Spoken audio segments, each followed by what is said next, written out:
minty. So what do we got going on here? So we have a we have a quick performance 9-inch rear end.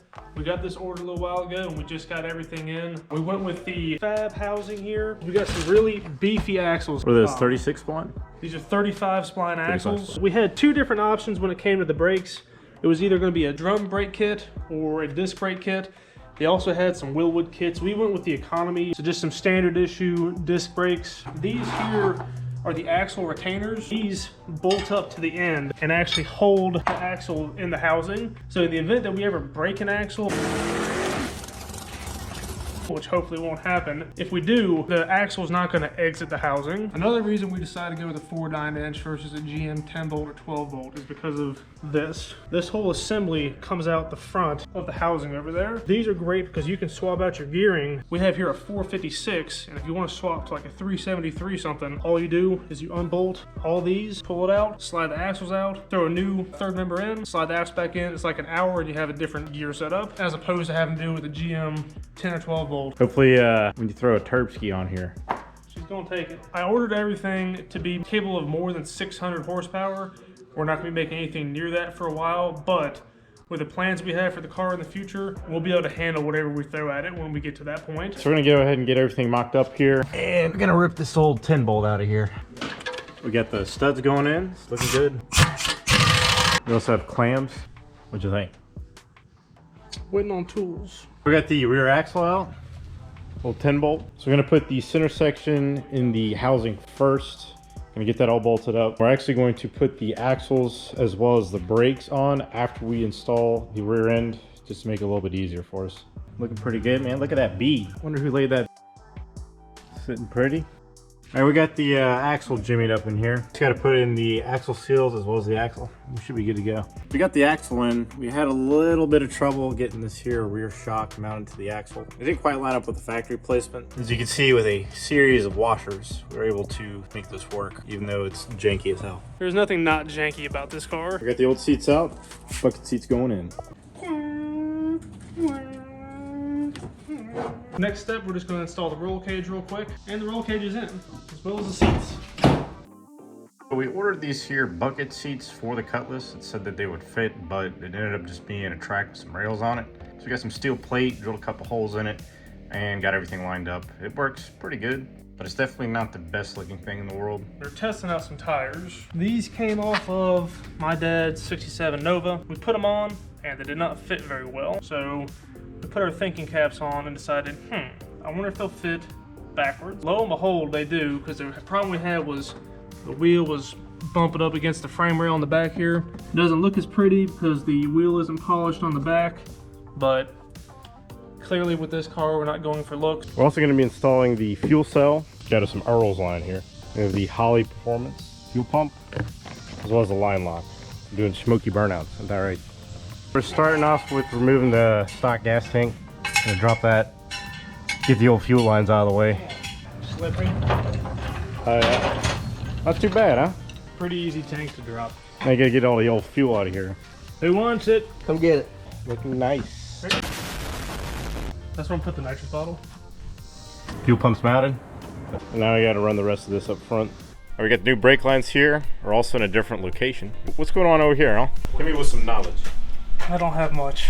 Well, we're gonna try to get the fuel pump wired up today, and we're also gonna try to get brake lines mocked up and fitted up and everything. What's going on in here? A little bit of wiring, ignition, fuel pump, water pump, lights, and undecided. I'm gonna mount this up here. I As see. you can see, it's a little. We might just have it hanging out like that. I'll just have to pick it up whenever I have to flip something. And then gauges are gonna go right up here. Nice. That's what she's gonna look like right there. That looks good, man. I put that in. We got some stock here. We have a little bit of sheet metal for switch plate. We're gonna see if we can't use this to make a bracket for the brake line down back on the axle. The factory axle was a lot smaller than this, so this was able to sit up here better. Probably gonna make a little bracket with that piece that comes down like this. We'll probably mount it somewhere right here. I'm just the guy that wires the whole thing. You want to talk? I'm just wiring. What you doing? Bracket racing. Yeah. Wait, that's not bracket racing. We're bracketing.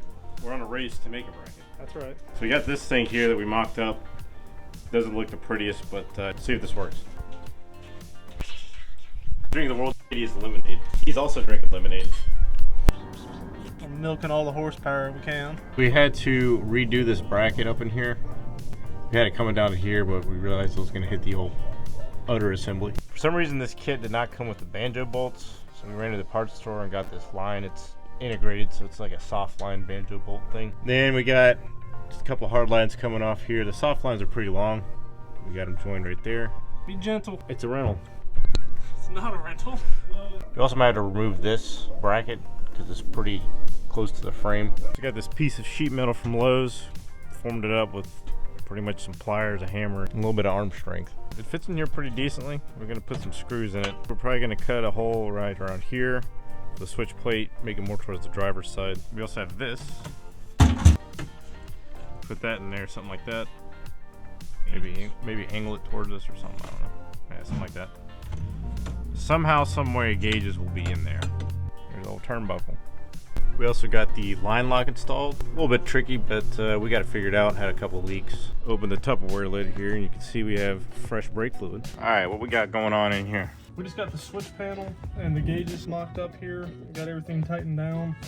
That way I can reach all the switches if I need to once I'm strapped in. Then we got the gauges up here. We may come back and tilt these a little bit just so I can see it better, but I think it might work just fine because I can see where the needle's going to be at, and that's kind of the most important part. We put these little standoff brackets in so that way I can reach this one once I'm strapped in and tie it down to the seat. So, but that's going to be the lights anyway, so that's not that important. Made a little plate up here, was blowing a hole through the dashboard, tying it down. Yeah, who would have thought that the 40-year-old plastic was gonna not be very structurally sound? Yeah. Who would have thunk it, right? Who'd have thunk it? You also got a little bit of that going on. That's nice.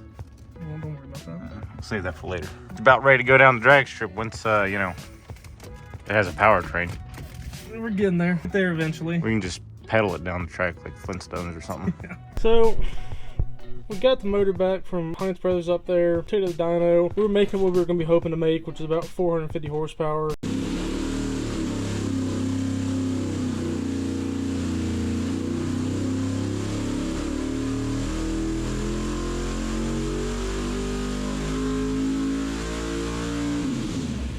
We got done with the dyno where they were lashing the valves, and I took the exhaust manifold off and a bunch of water started coming out.